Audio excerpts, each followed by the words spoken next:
Meu nome é Capitão Ardan Walsh. Tenho 27 anos. Esta noite, na suntuosa festa em homenagem ao meu serviço militar, vi meu próprio pai, Marcus Walsh, o titã do grupo de defesa Walsh, furtivamente derramar uma única gota de veneno no copo de uísque que ele pretendia me dar. Mas ele não sabia de uma coisa crucial. Meus anos como especialista em defesa química, biológica, radiológica e nuclear haviam aguçado meus sentidos. Reconheci o leve aroma amendoado de um agente nervoso no ar e vi a sutil manobra de palma e queda do outro lado do salão. Esta não era uma festa para me homenagear. Foi planejada para me apagar. E naquele instante, eu soube que tinha que transformar o palco da execução deles no meu próprio tribunal. Se você já foi subestimado pela sua família, curta. E se você acredita que fiz a coisa certa, comente checkmate abaixo. Para entender por que um pai faria isso, é preciso entender a dinastia Walsh. Não somos uma família. Somos uma marca, uma corporação que negocia poder e influência. Minha irmã mais velha, Isabela, a herdeira perfeita formada em Wharton, é o carro-chefe deles, destinada a um escritório de canto e a um casamento estratégico. Eu, a filha que escolheu a disciplina austera de West Point em vez da sala de reuniões, era um defeito de fabricação, um ativo com especificações erradas, uma falha na linhagem que eles decidiram chamar de volta permanentemente esta noite. O grande salão de baile do Hotel Adams era sufocante em seu próprio esplendor. O ar, impregnado com o aroma de perfumes caros e flores de estufa, contrastava fortemente com os ambientes limpos e espartanos aos quais eu estava acostumado. Do nosso ponto de vista, a Casa Branca brilhava do outro lado da Praça Lafayette, um símbolo imaculado de uma democracia que minha família via não como um princípio, mas como um mercado. Lustres de cristal lançavam luz sobre o mar polido da elite de Washington, D.C., senadores, lobistas e empreiteiros de defesa, todos se misturando em uma sinfonia de importância fingida. Eu estava desajeitada, um soldado encurralado atrás das linhas inimigas. A seda esmeralda do vestido que minha mãe, Eleanora, me forçara a usar parecia menos um vestido e mais uma gaiola. Era constrangedor, uma pele estrangeira que eu era obrigada a usar para representar o papel de filha condecorada e aceitável. Meu uniforme da classe A, com seu peso familiar e reconfortante e a prova tangível das minhas conquistas presa ao peito, era o que eu considerava traje formal. Era um figurino para uma peça para a qual nunca fiz teste. Então ela se materializou ao meu lado, um fantasma de Chanel, navegando pela multidão com a graça predatória de um tubarão.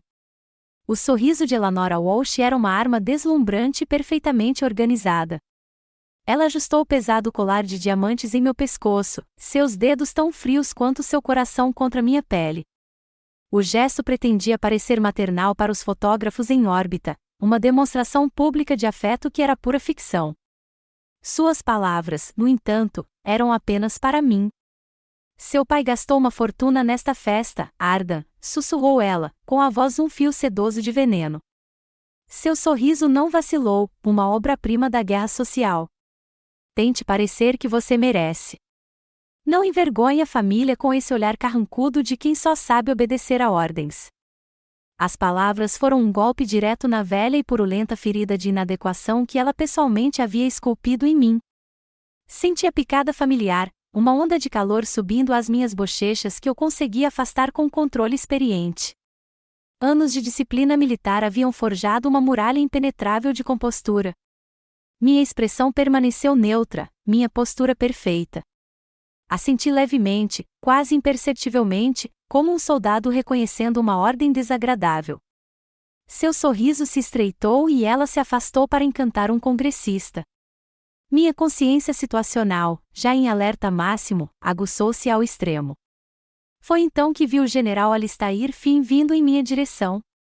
Uma relíquia de uma era diferente, o general era um verdadeiro patriota, um homem de integridade inabalável que fora o mentor do meu pai muito antes de Marcus Walsh trocar sua honra por opções de ações. Seu rosto, um mapa de batalhas travadas e princípios defendidos, era uma visão bem-vinda.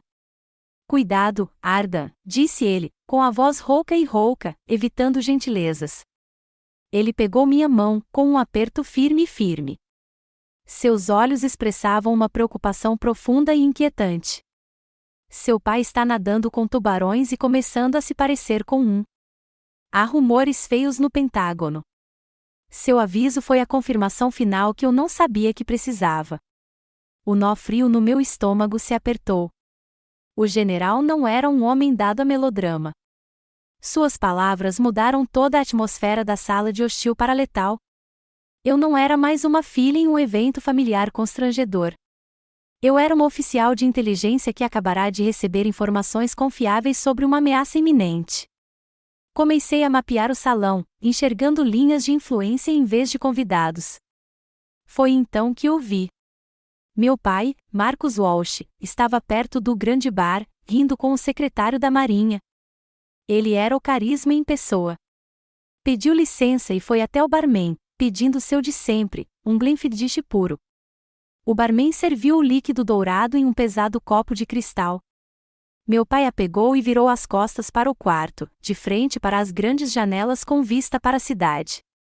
Ele criou uma silhueta perfeita, uma sombra contra a luz, um movimento clássico de contravigilância para obscurecer suas ações, mas não de mim. Naquela sombra, eu vi. Sua mão esquerda se movia com um movimento fluido e econômico. Meus olhos, treinados para detectar o brilho de uma mira de atirador a quilômetros de distância, captaram o sutil truque de mão, uma manobra clássica de palma e queda que aprendemos a reconhecer em espiões. Um pequeno frasco, uma inclinação rápida, quase invisível. Uma única gota transparente caiu no uísque âmbar, fundindo-se a ele silenciosamente. O tempo parou. A música do quarteto se distorceu e desapareceu em um rugido abafado em meus ouvidos. Meu coração não disparou, ele se apertou no peito, um bloco de gelo. Não foi uma piada. Foi preciso. Foi deliberado. Foi uma execução. Todas as peças se encaixaram com uma clareza brutal, a festa repentina, o telefonema meloso dos meus pais, o aviso do general Finn, o sussurro venenoso da minha mãe. Todo esse evento extravagante não foi uma festa de boas-vindas. Foi um assassinato lindamente orquestrado, projetado para eliminar o bem inconveniente da família, eu. Uma calma fria e aterrorizante tomou conta de mim. O choque diminuiu, substituído por uma fúria cristalina e ártica. O jogo que eles vinham jogando durante toda a minha vida finalmente foi revelado. E eles tinham acabado de fazer seu movimento final. Agora era a minha vez. Marcus bateu no microfone, e o som ecoou pelo salão repentinamente silencioso. Esta noite, homenageamos uma verdadeira heroína americana, minha filha, Capitão Ardan Walsh. Uma onda de aplausos educados percorreu a sala. Mas também não podemos esquecer a heroína da retaguarda, minha brilhante filha, Isabela. Ele me chamou para o palco. Subi os degraus, com movimentos fluidos e controlados. Ele me entregou o copo de uísque envenenado. Seu peso parecia imenso. Olhei em seus olhos e não encontrei nada além de um cálculo frio e implacável. Peguei o copo. Ergui-o para a plateia. Então, me virei para meu pai com um sorriso cheio de arestas afiadas. Papai tem razão, eu disse, minha voz soando clara e forte. Isabela trabalhou incansavelmente. Ela é o futuro da Walsh Defense. Ela merece a maior honra. Então, num movimento suave e deliberado, virei-me para minha irmã. Estendi-lhe a taça de Glenfiddich e peguei a taça de champanhe de sua mão surpresa. Beba isso, Izzy, eu disse, sem perder o sorriso enquanto olhava para além dela, com os olhos fixos nos rostos horrorizados dos meus pais. Ao futuro da dinastia Walsh. Enquanto os dedos de Isabela se fechavam em volta do vidro envenenado, seu sorriso um espelho perfeito de uma ignorância feliz, o salão de baile cintilante ao meu redor pareceu se fragmentar. O momento se estendeu por uma eternidade, e por entre as rachaduras, os fantasmas do meu passado irromperam. Os rostos dos meus pais, congelados em um grito silencioso de horror e fúria, se turvaram e se dissolveram em versões mais jovens e frias de si mesmos. O mapa da injustiça deles ficou gravado na minha memória. E naquela fração de segundo, fui forçado a percorrer seus dolorosos caminhos novamente. Tudo começou quando eu tinha 16 anos. Lembro-me de correr para o escritório do meu pai, com o coração batendo forte com uma esperança rara e frágil. Eu segurava o troféu de primeiro lugar da Feira Nacional de Ciências. Meu projeto, um novo método para detectar agentes biológicos no ar, havia superado milhares de outros alunos. Pela primeira vez, pensei ter feito algo inegavelmente impressionante, algo que nem mesmo ele poderia ignorar. Ele estava sentado em sua poltrona de couro, lendo o Wall Street Journal. Não levantou os olhos quando entrei. "O que foi, Ardan?" perguntou, com a voz carregada de impaciência. Estendi o troféu. "Eu ganhei, pai. Primeiro lugar nacional." Ele finalmente abaixou o jornal, seus olhos fitando a estatueta dourada por menos de um segundo antes de descartá-la. "Que legal", disse ele. As duas palavras foram um toque de finados para minha alegria. Então, pegou uma carta da mesa. Isabela acabou de conseguir um estágio de verão com a senadora Albright. "Isso, Arda, é poder de verdade. Você está brincando com tubos de ensaio. Sua irmã está aprendendo a governar o mundo." Ele dispensou-me com um gesto de desdém e voltou ao jornal, deixando-me ali, com o troféu frio e pesado parecendo um brinquedo de criança em minhas mãos. Suas palavras encontraram a essência pura e vibrante da minha paixão pela ciência e a sufocaram na mesma hora. Foi nesse momento que entendi, minhas conquistas jamais importariam. Só o poder importava. Minha moeda, conhecimento, descoberta, verdade, não valia nada no reino deles. A moeda deles era a influência, e Isabela a cunhava sem esforço. A batalha final pela minha alma foi travada 2 anos depois, durante um jantar tenso de pato assado e cacos de cristal. Quando anunciei que havia aceitado minha nomeação para West Point em vez da admissão antecipada em Wharton que eles haviam providenciado, o silêncio foi ensurdecedor. Então, o punho do meu pai bateu com força na mesa de mogno. Uma taça de cristal Waterford saltou e se estilhaçou, o som tão agudo e violento quanto sua fúria. "Eu proíbo", rugiu ele, o rosto uma máscara de fúria púrpura. "Eu não criei uma criança para ser um soldado do governo. A família Walsh dita as regras, Arda. Nós não as seguimos." Minha mãe, Eleanora, começou a soluçar, com lágrimas tão teatrais quanto manipuladoras. "Você está jogando seu futuro fora. Você está humilhando esta família. O que direi aos nossos amigos? Que minha filha prefere dormir num quartel a um assento no conselho?" Olhei para os rostos deles, distorcidos pela raiva e pela decepção, e não senti nada além de uma profunda sensação de alívio. Eles não estavam com raiva porque estavam preocupados comigo. Estavam com raiva porque eu estava quebrando o brinquedo deles, recusando-me a desempenhar o papel que me fora designado na grande produção deles. Naquela noite, na silenciosa rebelião do meu próprio quarto, fiz as malas. Eu estava fugindo. West Point não era apenas uma escola, era um asilo. Em todos esses anos, só houve uma pessoa que me viu, minha avó materna, Clara. Ela era a antítese dos meus pais, afetuosa, sábia e com uma integridade que eles jamais conseguiriam compreender. Enquanto meus pais notavelmente perderam minha formatura em West Point, alegando um compromisso comercial anterior em Zurique, a vovó Clara estava lá. Ela estava sentada na arquibancada sob o sol quente de junho, e quando joguei meu boné para o alto com o resto da Long Grey Line, vi lágrimas escorrendo por seu rosto orgulhoso. 1 ano antes de falecer, ela me chamou ao seu solário, um lugar que sempre cheirava a verbena-limão e livros velhos. "O dinheiro desta família é amaldiçoado, minha menina", disse ela, com a voz fina, mas firme. Ela pegou minha mão, sua pele como um pergaminho macio. "Ele corrompe tudo o que toca, seu pai, ele se perdeu." Ela então me contou sobre o fundo fiduciário que havia criado para mim, $50 milhões. "Isso não é um presente para te enriquecer, Arda", alertou ela, com os olhos fixos nos meus. "É um escudo. É a liberdade de viver uma vida de honra. Não importa o que lhe peçam, use isso para se proteger." Nunca foi só dinheiro. Era uma arma, uma válvula de escape e um legado de amor, tudo ao mesmo tempo. A memória dela era um farol, mas até mesmo sua luz havia sido ofuscada pela minha própria esperança desesperada. Poucas semanas antes, liguei para meus pais para contar que planejava deixar o exército para finalmente voltar para casa. Pela primeira vez na vida, a reação deles foi de pura alegria. Querida, que notícia maravilhosa, disse minha mãe ao telefone. Excelente, Arda. Precisamos comemorar, disse meu pai em voz alta. Uma festa em homenagem ao nosso herói que voltou. O calor repentino deles era inebriante.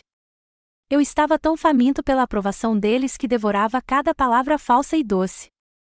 Deixei-me acreditar que talvez, finalmente, eles tivessem mudado, que viam meu serviço não como uma rebelião, mas como algo para se orgulhar. Eu era tão tolo. Caí voluntariamente na armadilha deles, cega pelo desejo eterno de um amor que nunca existiu. A lembrança daquele telefonema, agora ecoando na minha cabeça com a clareza estridente de um alarme de incêndio, evaporou. Os fantasmas do passado desapareceram. O presente me atingiu de novo com a força de um golpe físico. O sorriso de Isabela vacilou. Uma expressão confusa cruzou seu rosto enquanto ela olhava para o copo em sua mão e depois para mim.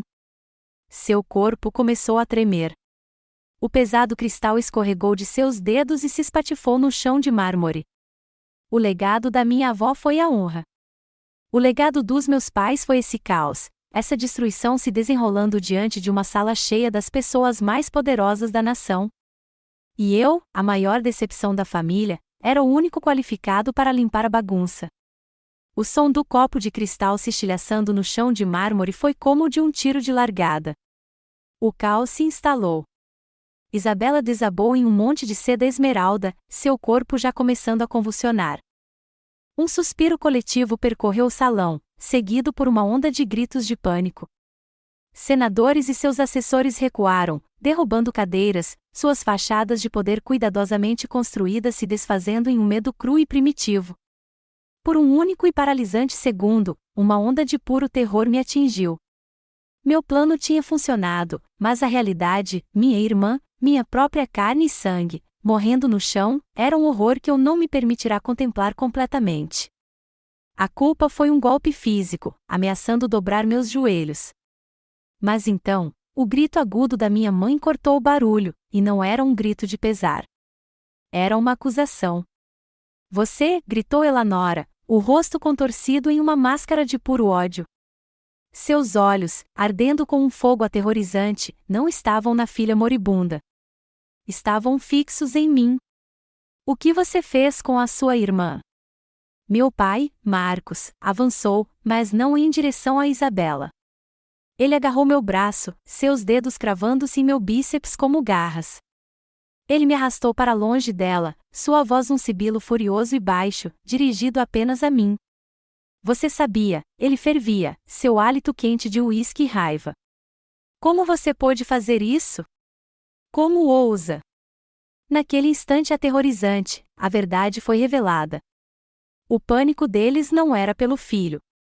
Era pelo plano fracassado. A raiva deles não vinha da dor, mas de terem sido manipulados.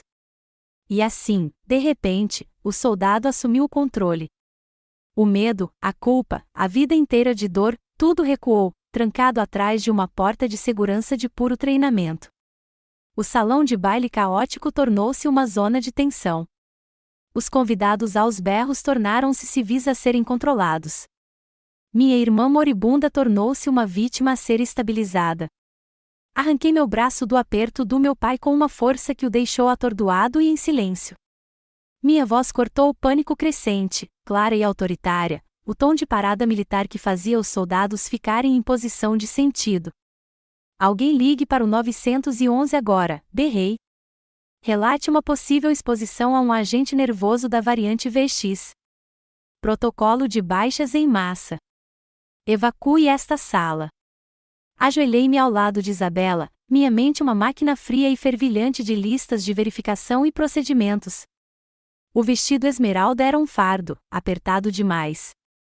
Rasguei a seda delicada perto da gola, abrindo-a para facilitar sua respiração. Suas pupilas estavam estreitadas, um sinal clássico de envenenamento por organofosforados. Sua respiração era superficial e irregular.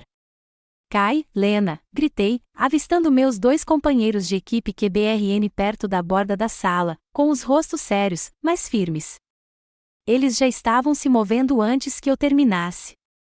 Guardem os cacos de vidro e a garrafa de Glenfiddich, cadeia de custódia. Ninguém toca neles. São provas. Voltei minha atenção para Isabela. A culpa ainda estava lá, uma pedra fria e dura em minhas entranhas. Mas eu não podia me dar ao luxo disso agora. Eu era sua única chance. O grande salão de baile do Ayadas, um palco de poder e política, acabará de se tornar meu campo de batalha, e eu não perderia. A viagem de ambulância até o Centro Médico Militar Nacional Walter Reed foi um borrão de sirenes e luzes piscantes. Sentei-me no banco de trás, ainda com meu vestido de baile rasgado e sujo, sem tirar os olhos dos monitores que monitoravam os sinais vitais de Isabela, que estavam em declínio. O pronto-socorro era um caos controlado. Mas eles estavam perdendo a luta. O médico jovem e estressado dava ordens que eu sabia serem erradas. Eles estavam tratando aquilo como uma convulsão comum, uma overdose de drogas. Iam matá-la. Abri caminho até a cabeceira da cama. Quem é você?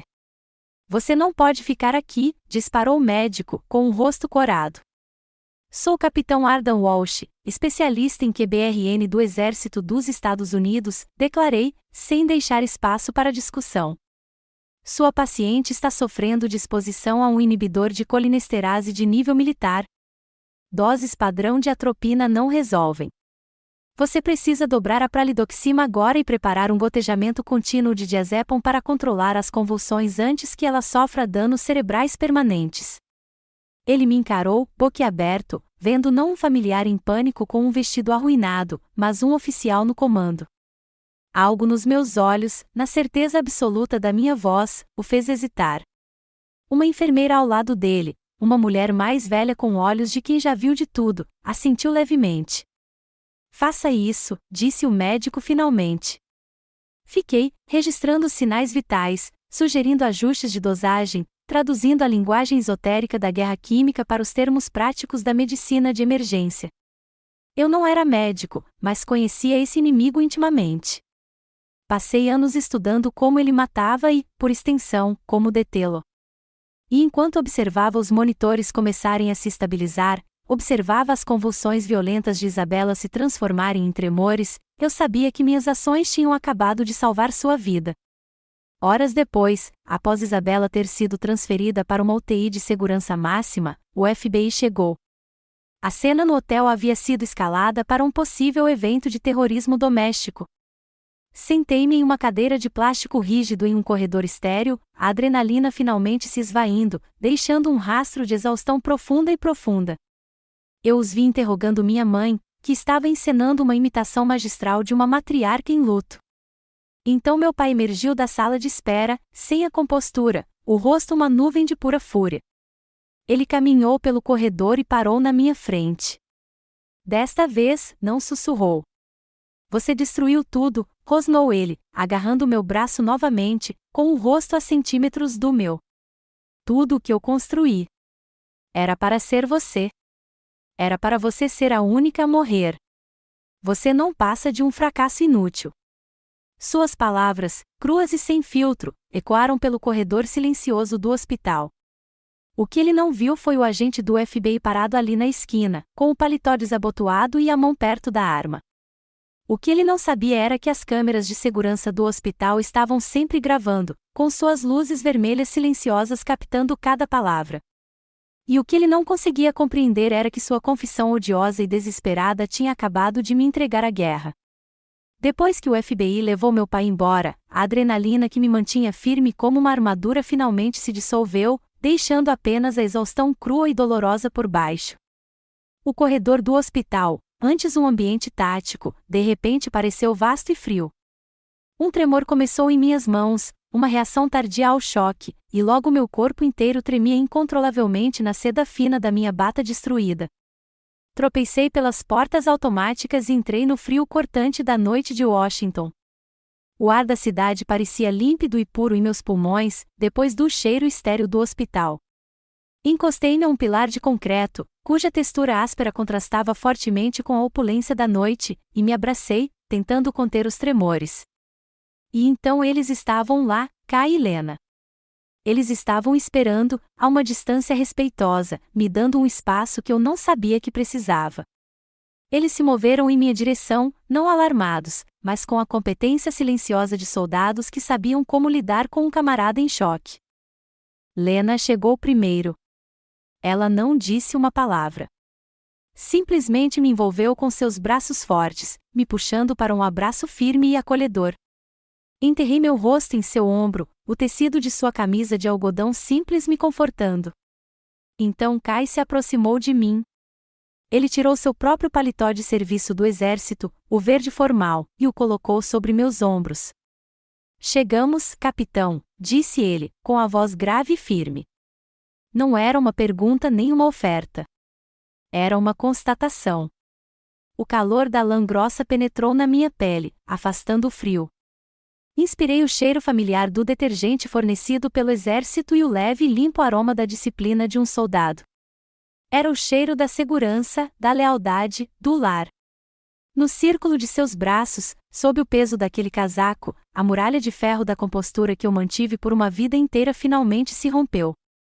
Uma única lágrima quente escorreu pela minha bochecha, depois outra, e logo um soluço silencioso e áspero escapou dos meus lábios. Deixei-me chorar pela primeira vez em anos, não por fraqueza, mas porque finalmente estava em um lugar seguro o suficiente para ser quebrada. Eles me levaram até o Ford F-150 surrado do Kai, um mundo à parte dos carros pretos dos meus pais. Dirigimos em silêncio até um restaurante 24 horas a poucos quilômetros do hospital, um refúgio americano clássico com cabines de vinil vermelho e o cheiro reconfortante de bacon frito e café forte. As luzes fluorescentes eram fortes, mas honestas. Não havia lustres ali, nenhuma pretensão, apenas caminhoneiros cansados, enfermeiras do turno da noite e nós três, um trio estranho em nossa mistura de trajes formais e uniformes. Entramos em uma mesa, e uma garçonete com um rosto gentil e cansado nos serviu café sem nem pedir. Envolvi minhas mãos frias na grossa caneca de cerâmica, deixando o calor penetrar em meus dedos. Por um longo tempo, ficamos ali sentados, os sons suaves do restaurante como um bálsamo reconfortante. Lena foi a primeira a falar, em voz baixa. Eles terão os melhores advogados, Arda. Tubarões da rua K vão tentar distorcer isso para te pintar como instável, vingativo. Olhei para o café preto, observando o vapor se esvair e se dissipar como minha antiga vida. Eu sei, disse eu, com a voz firme. Mas eles cometeram um erro crítico na avaliação de ameaça. Olhei para cima, encontrando os olhos de Lena e depois os de Kai. Eles não atacaram só a filha. Eles atacaram uma capitã do exército dos Estados Unidos. E fizeram isso na frente da unidade dela. Um olhar de lealdade feroz e inabalável passou entre eles. Esta era minha família, a família que eu havia escolhido, a família forjada não pelo sangue, mas pela luta compartilhada e pela confiança absoluta. A família que agora era meu conselho de guerra. Meu telefone vibrou em cima da mesa, e a tela se iluminou com um número restrito. Hesitei, mas então atendi. Arda. A voz era um barítono grave, carregado de uma fúria fria que espelhava a minha. Era o general Finn. Senhor, consegui dizer. Soube do que aconteceu no hospital. Tem uma fonte dentro do FBI, disse ele, sem perder tempo. Marcos é uma vergonha para o seu uniforme e para o seu país. Isso acaba agora. Houve uma pausa, e eu pude ouvir a determinação férrea em sua voz. O que você precisar, Arda, documentos dos arquivos do Pentágono, depoimentos dos meus contatos, minha linha direta com o secretário de Defesa, você terá. É hora de limpar este estábulo augiano. Suas palavras foram como uma injeção de adrenalina. O apoio de um homem de sua estatura, de sua integridade incontestável, era mais do que apenas uma vantagem estratégica. Era um reforço moral. Provava que minha luta não era apenas uma vingança pessoal, era uma luta justa. Minha missão estava se expandindo. Depois que saímos do restaurante, pedi para Kai me deixar de volta no hospital. Eu não podia ir para casa.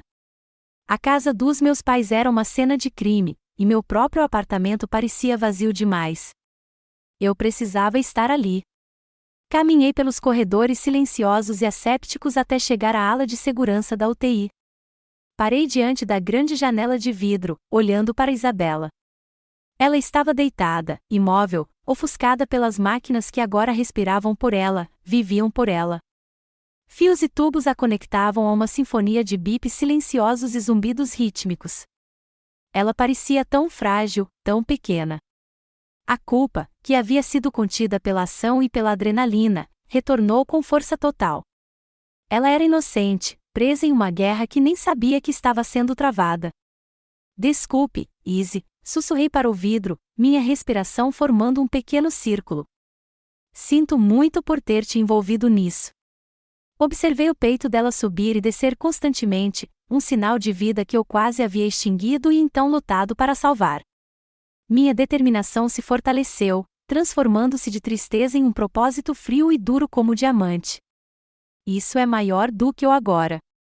É maior do que a família Walsh e seu legado tóxico.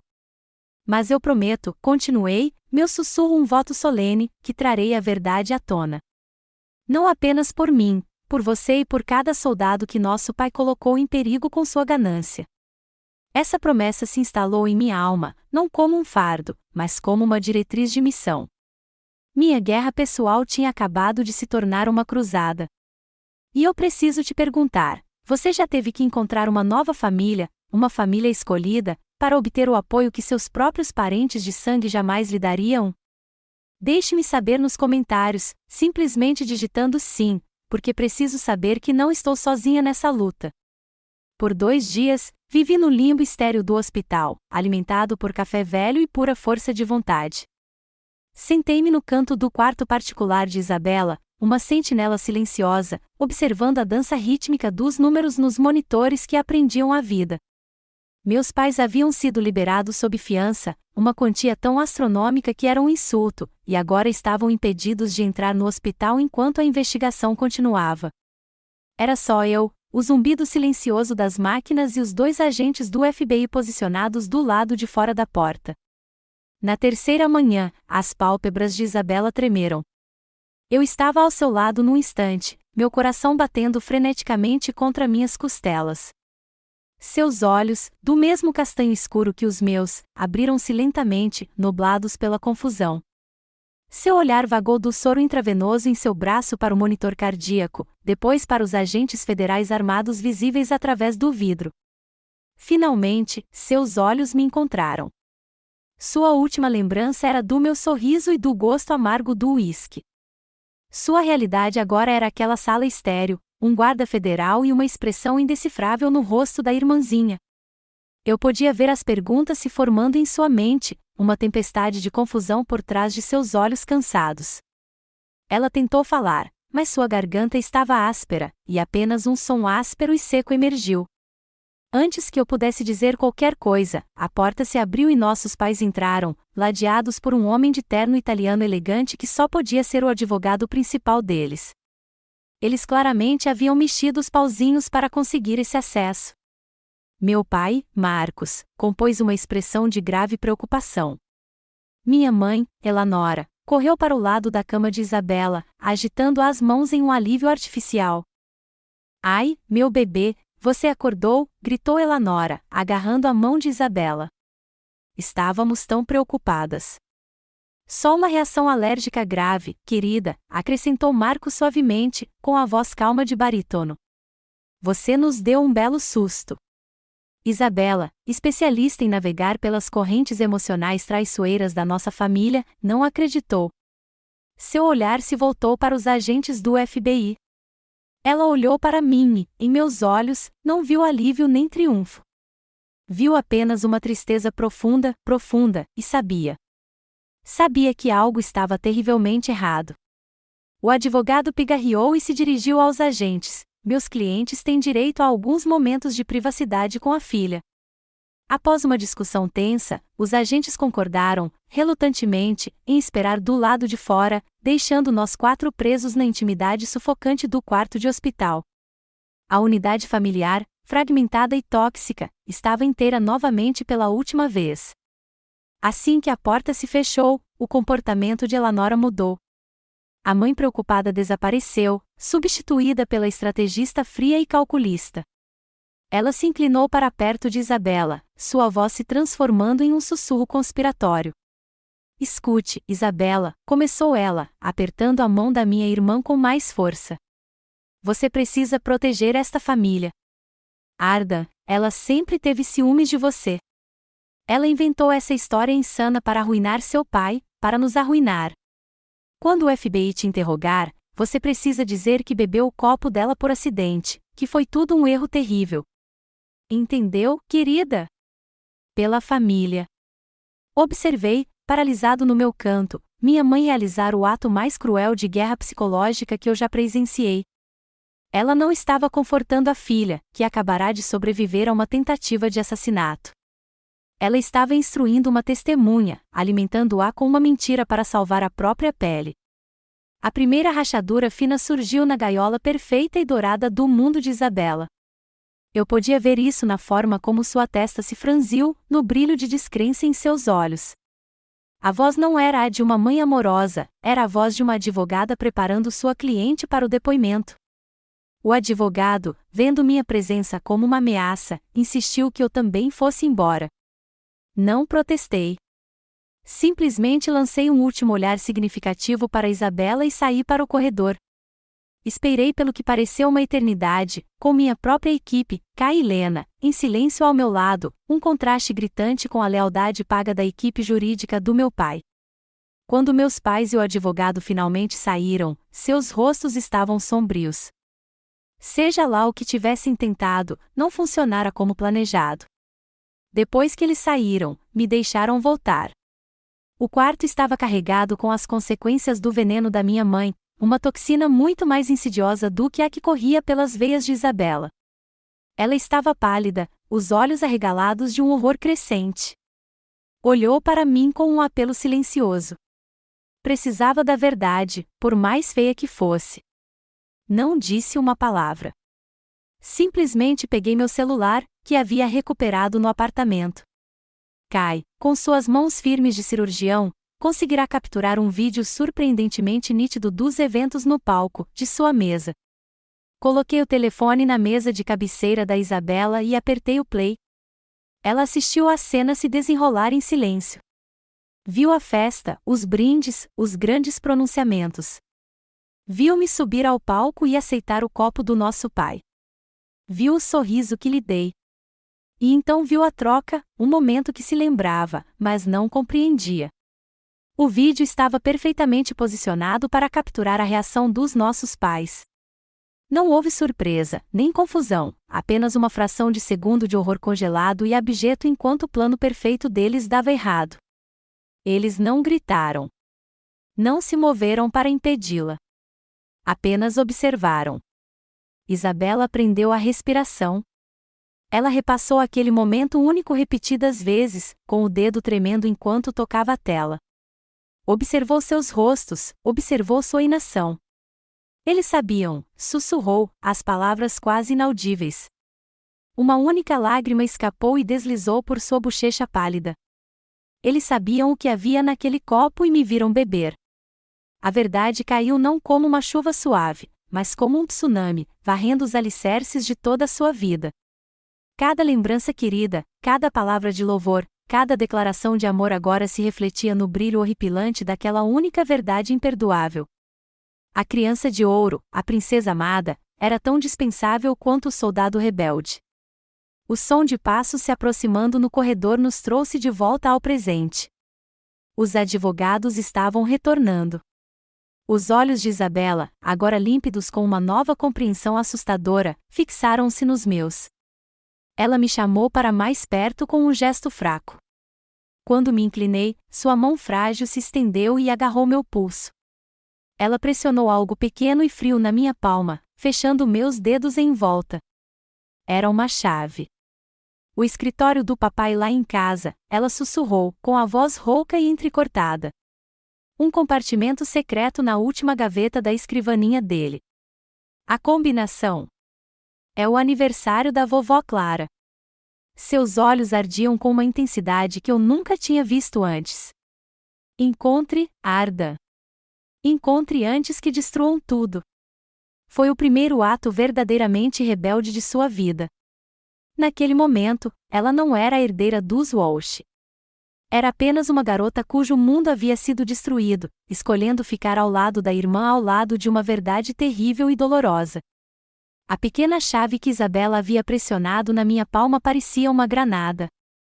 Era tanto o caminho para a justiça quanto o gatilho para uma guerra que eu estava prestes a desencadear para além da imaginação de qualquer um. Não havia tempo a perder. A equipe jurídica do meu pai já estaria em ação, preparando-se para destruir, apagar e higienizar todas as evidências incriminatórias que pudessem encontrar. Tínhamos apenas uma noite. O pequeno apartamento de Kai em Arlington, Virgínia, com vista para as luzes distantes da capital, tornou-se nosso centro de operações táticas. O aroma de café velho e ozônio do laptop de Lena enchia o ar. Espalhados pelo tapete gasto no chão da sala de estar, não havia um mapa de uma cidade estrangeira, mas as plantas da minha casa de infância, a extensa propriedade Walsh em Potomac, Maryland, um lugar que eu conhecia como a palma da minha mão, mas agora me preparava para me infiltrar como um complexo hostil. Lena, uma prodígio em inteligência de sinais que provavelmente conseguiria hackear o NORAD com um celular descartável, digitou furiosamente. Ok, estou na rede deles, murmurou, o rosto iluminado pelo brilho da tela. É um sistema Paradox comercial, topo de linha. 8 zonas de sensores de movimento, câmeras infravermelhas em todos os pontos de entrada principais. Seu pai não brinca. Ele nunca faz isso, eu disse, meus olhos percorrendo o layout. Os sensores de movimento têm pontos cegos. O velho carvalho no gramado oeste, seus galhos cobrem a janela da biblioteca. É o meu ponto de entrada. Kai, um ex-invasor das forças especiais que se movia com a graça silenciosa de um predador, apontou para a planta. A propriedade tem uma patrulha de segurança particular. Eles fazem uma verificação de perímetro a cada 20 minutos, pontualmente. Isso dá uma janela de 15 minutos, no máximo. É apertado. Chega, eu disse. Lena, você será meus olhos, monitorando as imagens das câmeras. Kai, preciso que você instale um bloqueador de baixa frequência assim que eu chegar. Não vai derrubar o sistema, mas vai interromper as comunicações de rádio deles por tempo suficiente para causar confusão se eu acionar um sensor. Considere cumprido, capitão, disseram quase em uníssono. Este era o nosso elemento. Não havia hesitação, nem dúvida, apenas uma missão. Horas depois, sob o manto de um céu sem lua, eu me movia pelos jardins bem cuidados da propriedade. Eu estava vestido com um uniforme tático preto, um fantasma assombrando a paisagem das minhas próprias memórias dolorosas. Cada farfalhar das folhas, cada estalo de um galho sob os pés, soava como um tiro no silêncio opressivo. Cheguei ao antigo carvalho, cujos galhos familiares formavam uma escada escura encostada na parede de pedra da casa. Do meu fone de ouvido, a voz de Lena era um sussurro calmo. A patrulha acabou de passar pela sua posição.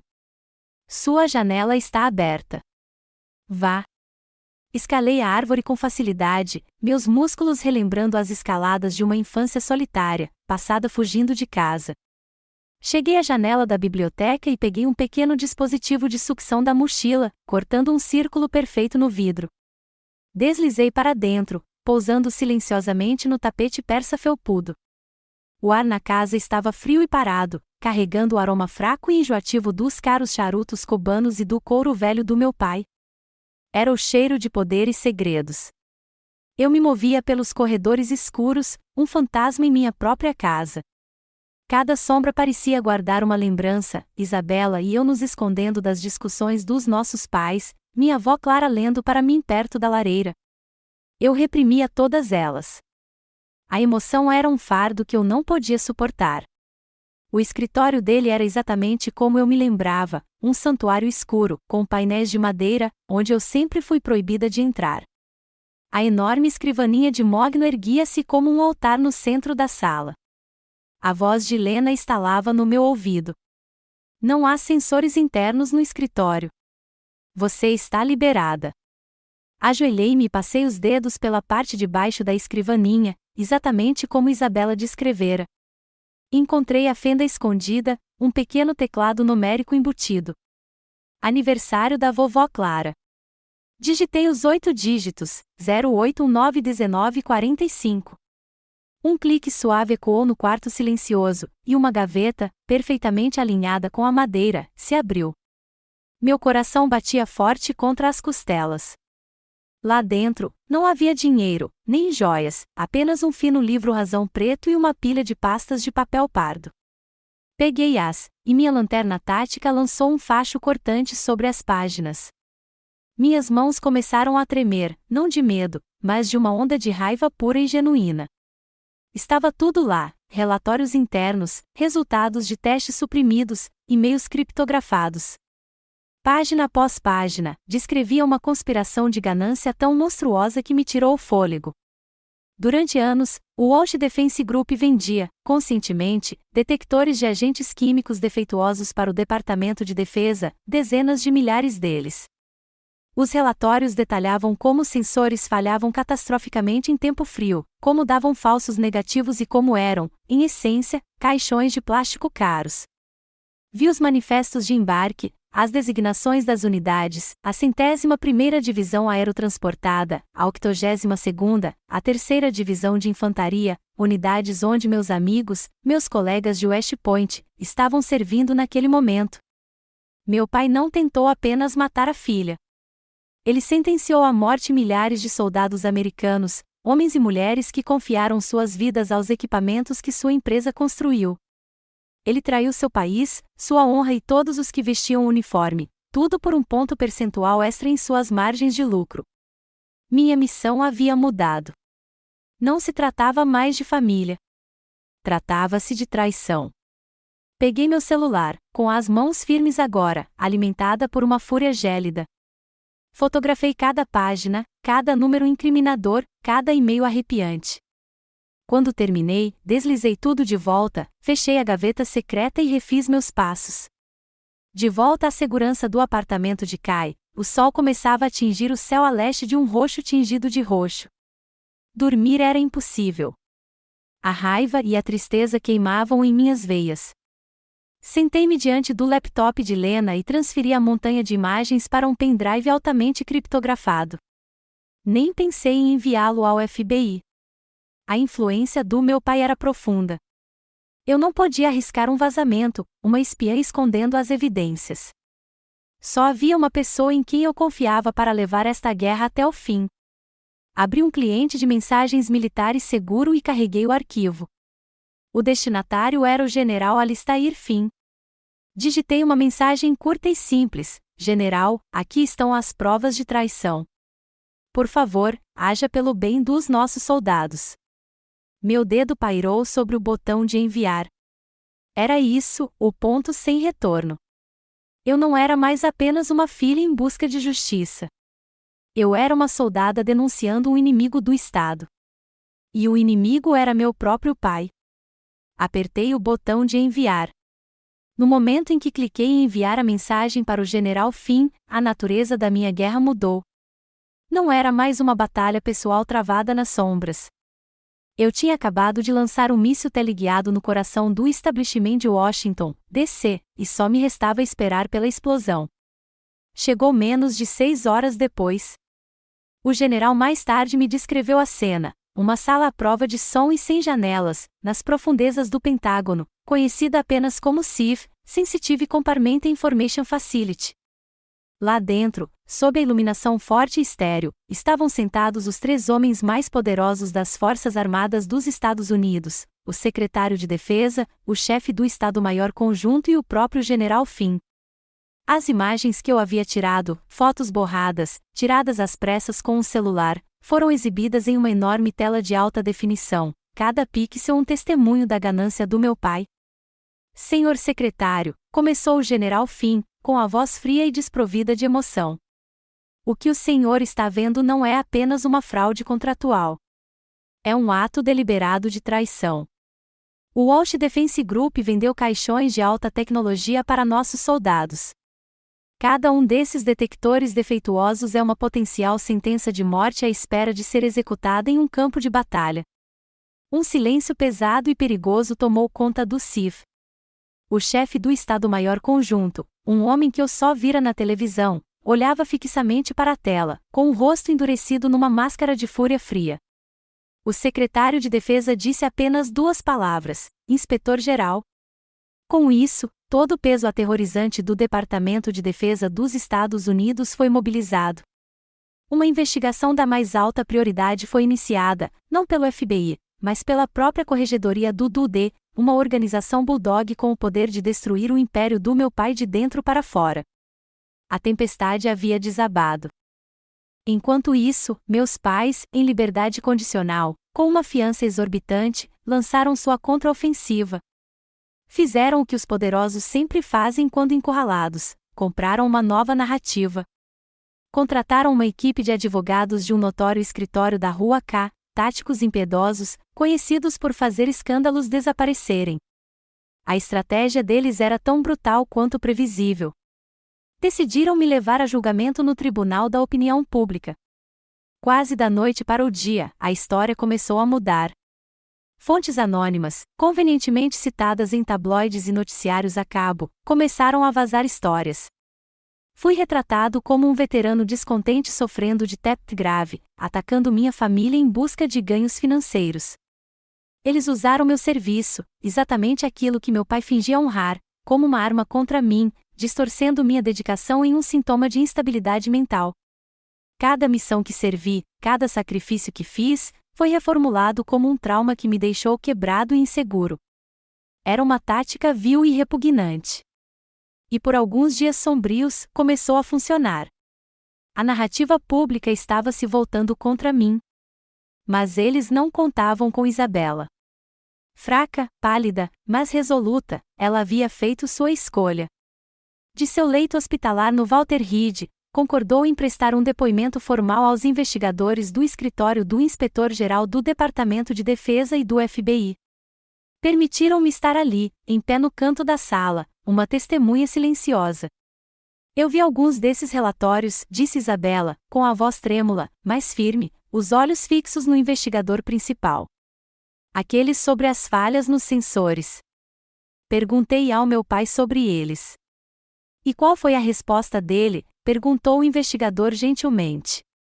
Isabela respirou fundo, trêmula.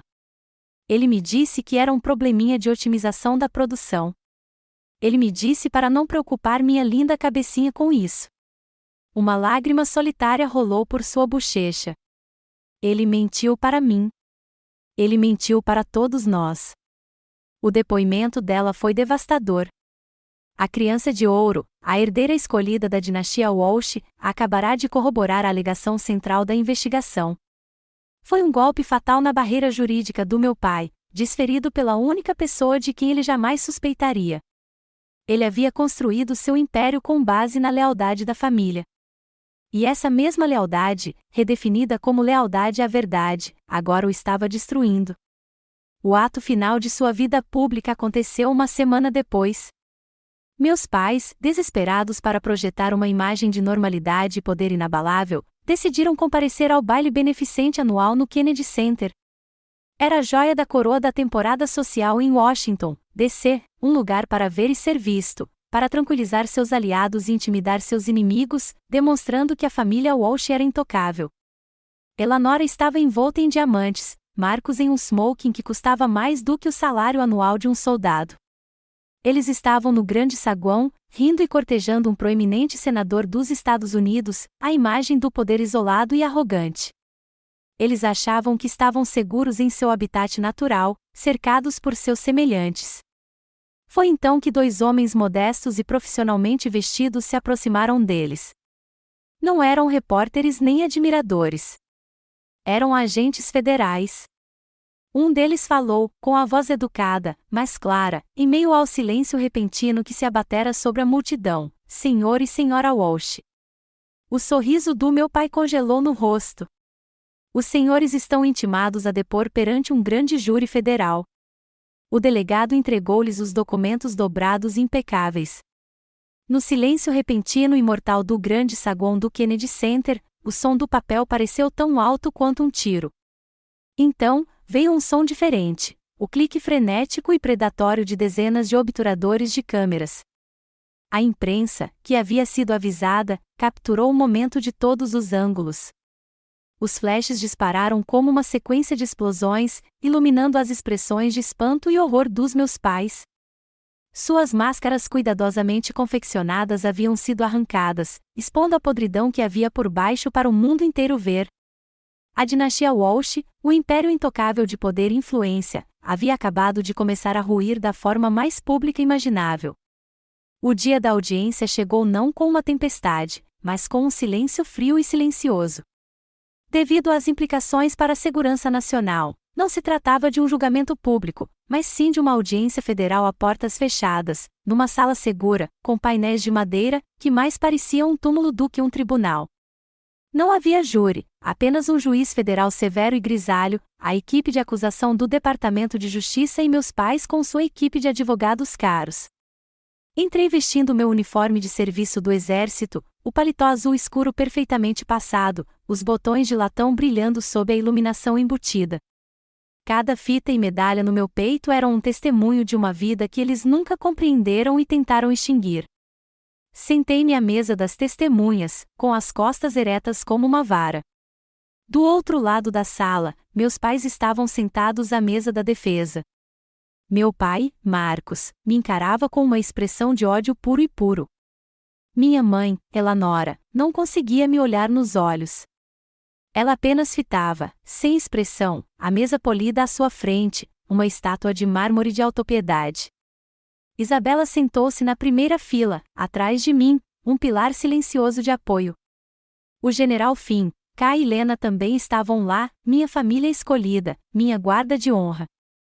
Enquanto eu esperava o início dos procedimentos, um versículo que minha avó Clara costumava ler para mim ecoava em minha mente, Jeremias 29:11.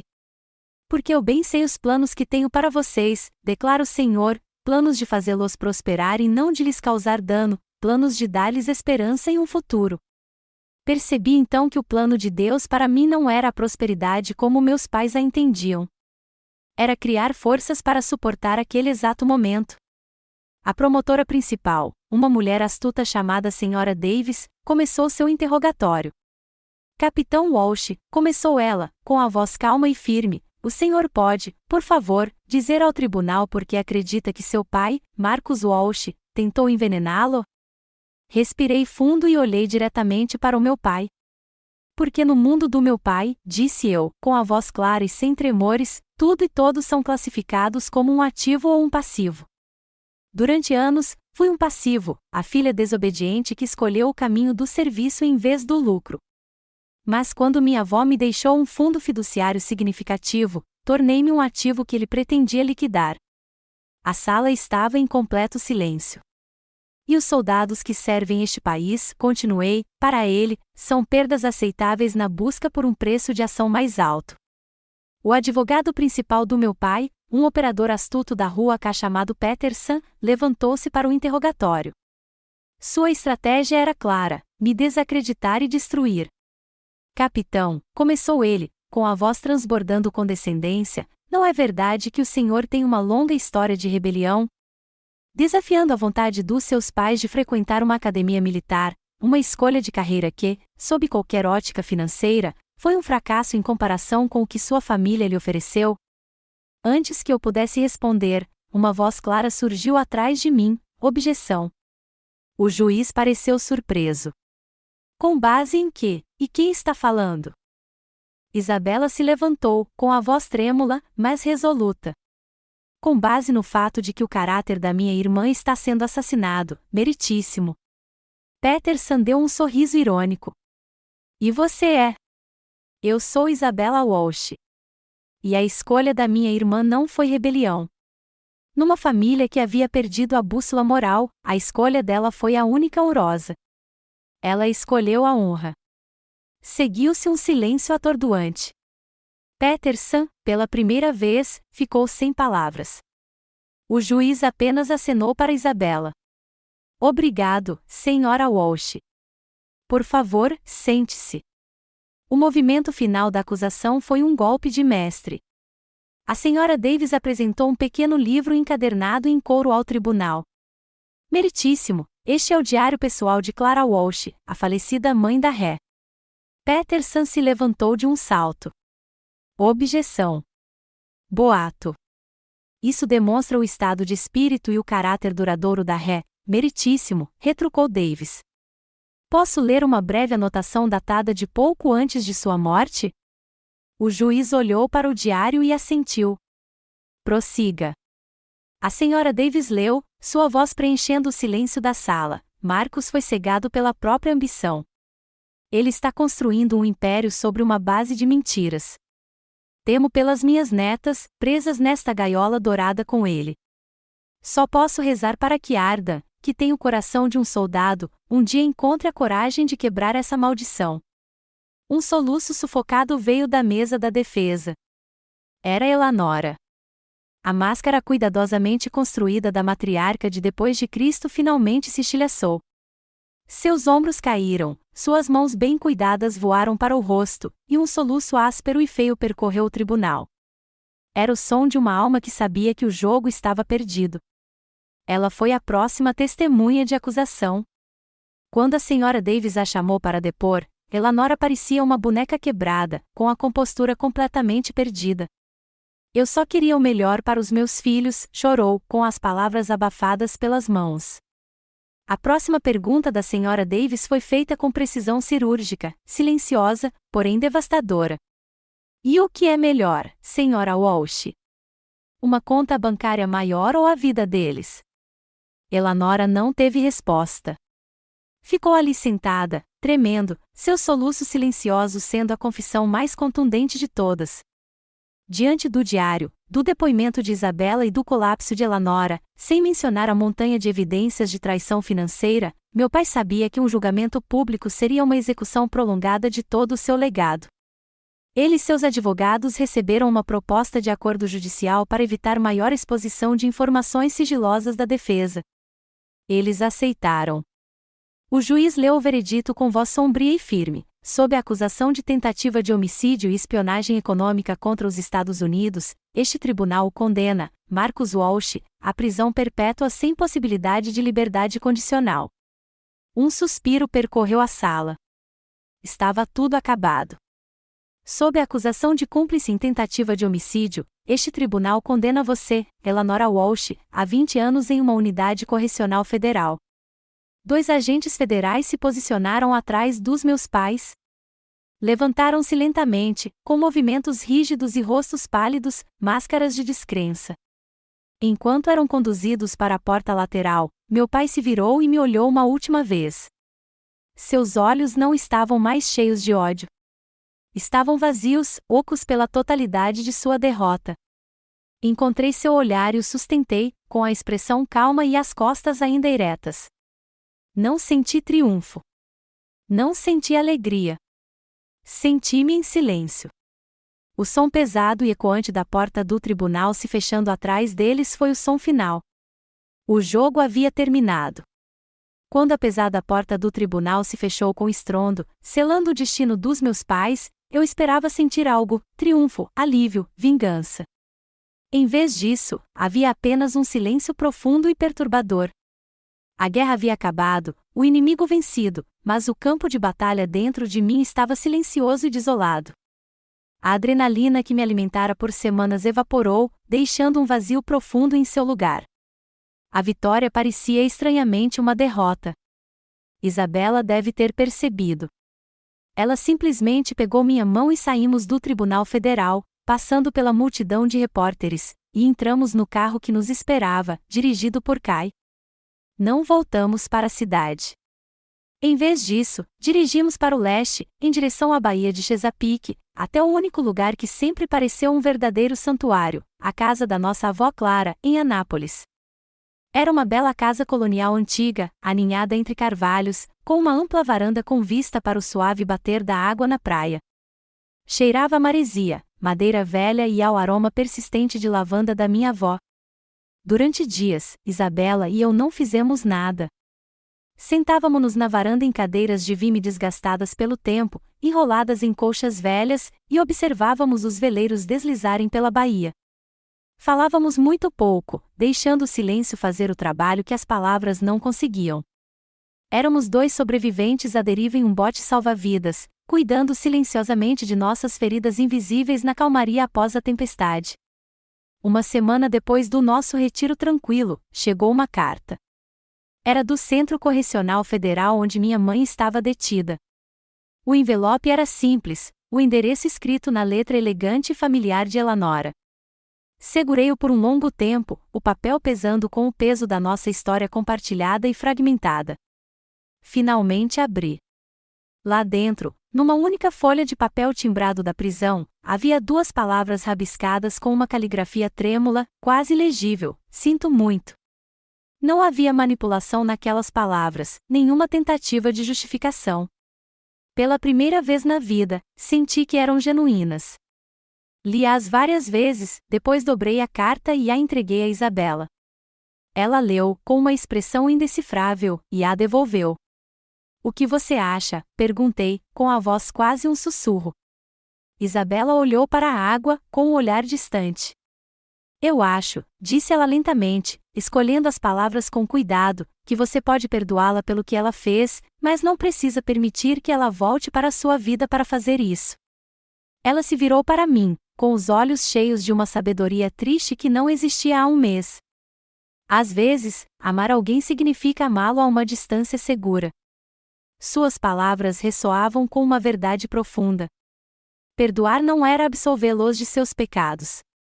Era me libertar da prisão da minha própria raiva. Eu podia perdoar Elanora por sua fraqueza, por sua cumplicidade. Mas eu não precisava responder à carta. Eu não precisava reabrir a porta. Simplesmente guardei a carta na velha escrivaninha da minha avó. Meu perdão seria tão silencioso e privado quanto seu pedido de desculpas. Com meu pai, a situação era diferente. Seu crime não foi de fraqueza, mas de malícia calculada. Havia um último assunto que eu precisava resolver com ele. Uma semana depois, dirigi até a Penitenciária Federal de Segurança Máxima em Cumberland, Maryland. A sala de visitas era um lugar frio e estéril, pintado de um cinza institucional sem alma. Sentamo-nos em lados opostos de um painel grosso de vidro reforçado, conversando através de telefones de interfone que estalavam. Ele parecia menor. Os ternos sob medida e a aura carismática haviam desaparecido, substituídos por um macacão sem graça de presidiário e a postura cansada e derrotada de um rei destronado. Ele havia envelhecido 1 década em um mês. Ele não se desculpou. Eu nunca esperei que ele se desculpasse. Seu narcisismo era uma fortaleza que nenhuma realidade poderia violar. Ele pegou o telefone, com um brilho familiar de ressentimento nos olhos. "Está satisfeito?", perguntou, com a voz rouca e rouca.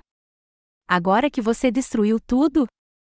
Olhei para ele, não com a raiva de uma filha injustiçada, mas com a calma imparcial de uma estranha. O homem do outro lado do vidro não era mais meu pai. Era apenas um estudo de caso, um monumento à ganância corrosiva e avassaladora.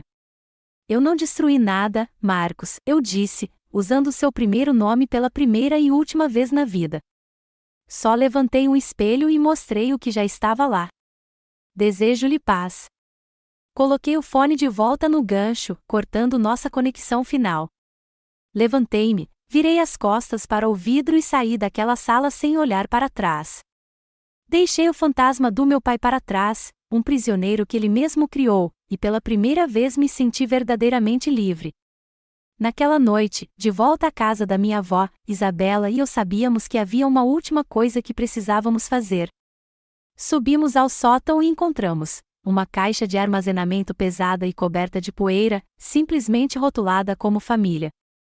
Lá dentro, havia décadas de mentiras selecionadas, álbuns de fotos repletos de imagens de sorrisos forçados no Natal, férias tensas nos Hamptons, festas de aniversário que mais pareciam eventos corporativos, uma família perfeita capturada em papel brilhante.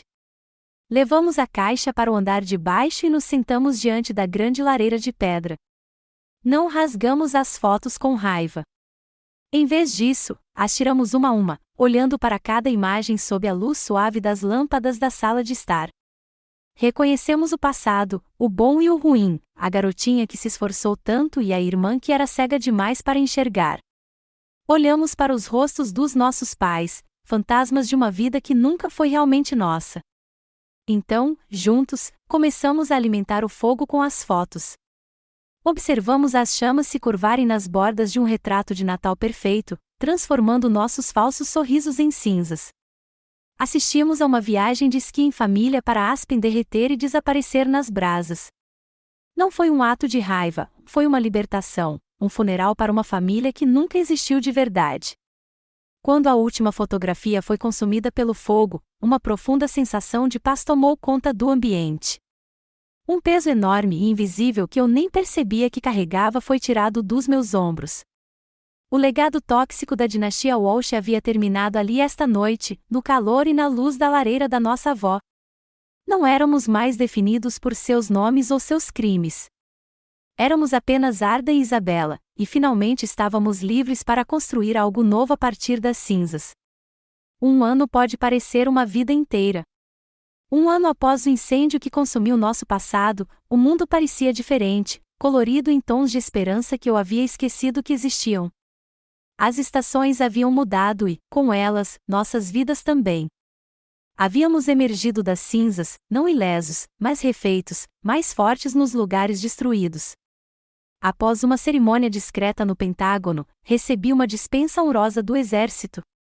Meu serviço estava completo, mas minha missão, aquela forjada no caldeirão da traição da minha família, estava apenas começando.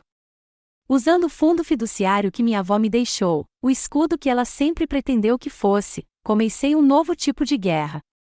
Fundei uma organização sem fins lucrativos, um grupo independente de fiscalização dedicado à única coisa que meu pai desprezava, a responsabilização. Reunimos uma equipe com os melhores engenheiros e cientistas e iniciamos o trabalho árduo de testar e verificar equipamentos militares de forma independente, garantindo que as vidas dos soldados nunca mais fossem colocadas em risco para o lucro corporativo. Isabela, tendo se recuperado completamente, encontrou sua própria vocação.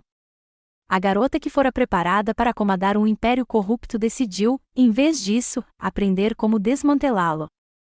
Matriculou-se na Faculdade de Direito em Georgetown, com um foco singular e intenso: tornar-se defensora jurídica dos denunciantes, das almas corajosas que arriscam tudo para expor a verdade.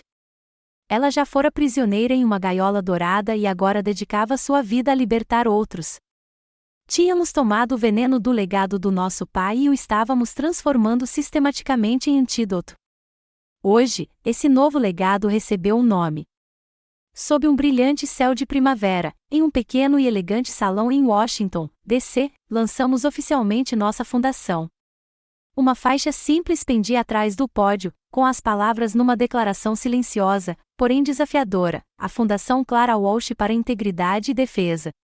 Eu estava naquele pódio, observando a pequena multidão, mas meus olhos estavam fixos na primeira fila. Isabela estava sentada lá, com o rosto radiante de uma saúde e um propósito que não tinha há anos. Ao lado dela estava o General Finn, com a postura tão ereta e orada como sempre, agora presidente do nosso conselho. E ao lado dele estavam Kai e Lena, meus companheiros de equipe, meus amigos, minha família. Eles não eram apenas convidados neste evento, eram os cofundadores, o coração e a alma desta nova missão.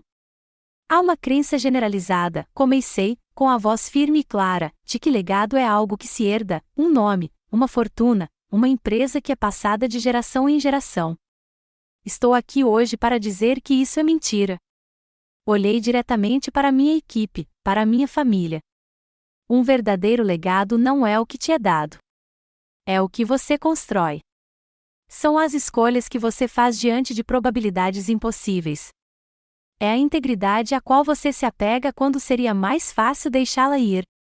Meu olhar pousou em Isabela, e um pequeno sorriso sincero surgiu em meus lábios.